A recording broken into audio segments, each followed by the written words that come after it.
Hello, darling. I'm living my nightmare. It is a monster. It's in my head. Tatanggalin ko yung nasa bibig mo so we can have conversation. But just to let you know, even if you shout, no one will hear you. So do not waste your voice. Where am I? Why are you doing this, Josephine? Because just like you said, we have a connection. What? Since the first day we met sa coffee shop na yun, I love you. And I know you love me too, darling. Are you following me? Not following per se. I'm with you. Hindi ka mawala sa isip ko, so why not sumama na lang ako sa'yo, di ba? And dun ko na-prove na hindi rin ako mawala sa isip mo.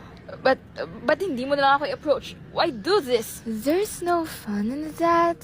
This way, I get to keep you, darling. I got you.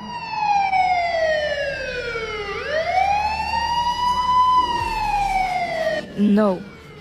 I got you. What? What is happening? I applied as a barista to watch you. I know you're a regular to that cafe. I know you're gonna be our professor, so I enrolled to that subject even though I don't want to. What? I also know you're following me, kaya paulit-ulit kong sinasabi na I can't stop thinking about Josephine. Why are you doing this? Before I met you, my friend's father approached me. He's a detective, by the way. He told me there's this girl who hunts college boys in every town and may nakuha silang source na nandito ka sa lugar namin. He said I fit your type. College, sociable, playboy, wearing glasses, a rule breaker. So we made the plan to catch you. Credits to Black. So what? Hindi totoo yung feelings mo? I like you, of course. You're hot.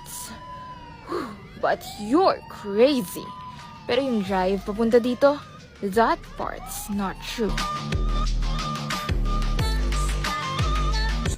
I'm awake, alerting my friends. Don't worry, I got you, darling.